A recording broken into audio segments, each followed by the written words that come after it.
ইন্দিরা গান্ধীও মারা যাননি মুসলমানদের হাতে, মহাত্মা গান্ধীও মারা যাননি, বেন সিংও মারা যাননি। যারা যারা এখন পর্যন্ত রাজনেতা খুন হয়েছেন তারা কেউ মুসলিমের হাতে হয়নি।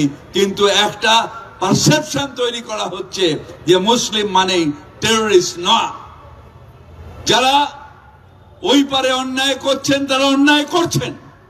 যদি ওই পারে মাইনরিটির উপরে নিপীড়ন হচ্ছে সেটা অন্যায়, সেটা পাপ।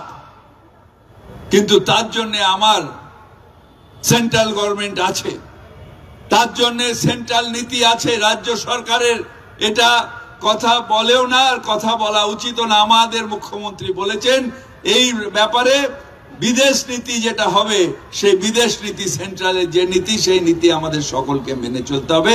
তার কারণ আমরা ভারতীয়।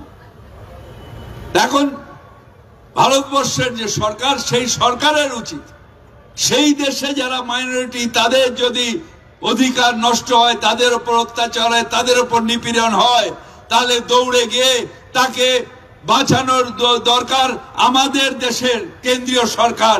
তার তার তার দায়িত্ব পড়েছে, তার উচিত এটা করা।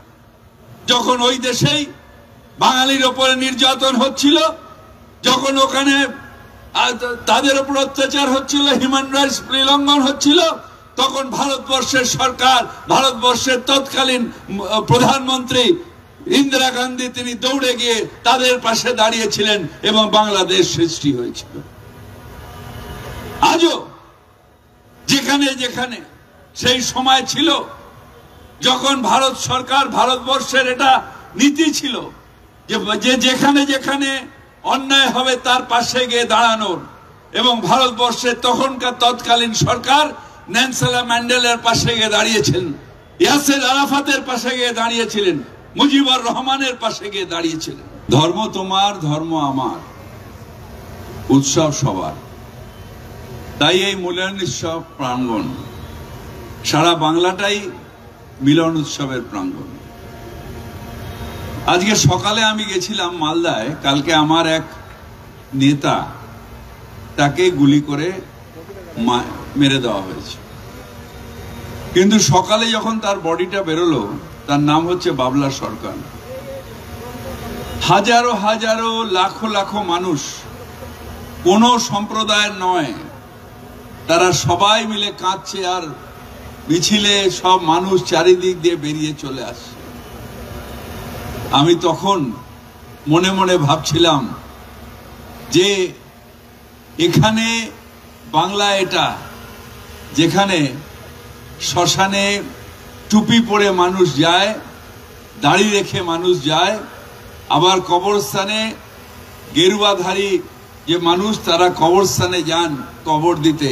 এটাই বাংলার সংস্কৃতি, এটাই বাংলার কৃষ্টি। এটা বুঝবে না যারা ওইখানে সব ভোগীরা রয়েছেন, তারা এটা বুঝবেন না যে এই সংস্কৃতিটাই হচ্ছে মিলন উৎসব, এটাই বাংলার কৃষ্টি, এটাই বাংলার সংস্কৃতি। এবং তার জন্য হয়তো মহামান্য গোখলে বলেছিলেন, what Bengal things today, rest of India things tomorrow.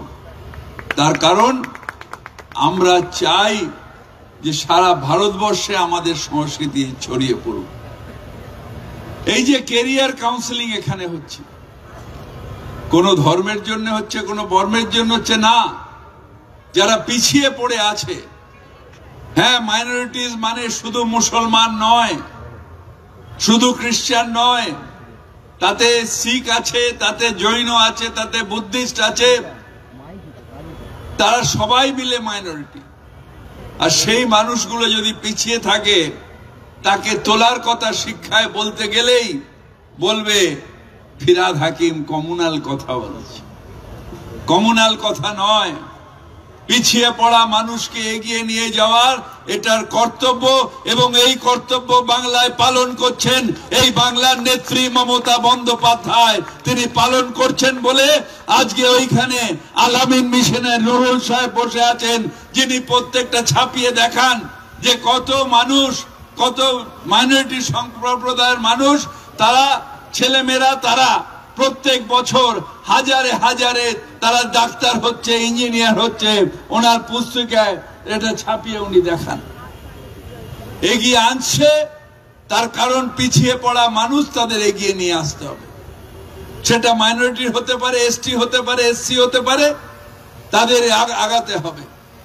শুধু সুরসুরি পিছিয়ে পড়া একটা ঘৃণার রাজনীতি তৈরি করছেন যারা একদল এক সেকশন অফ প্রেস, তারা এটা তৈরি করছেন যেখানে ঘৃণার রাজনীতি, ঘৃণা ঘৃণা ঘৃণা।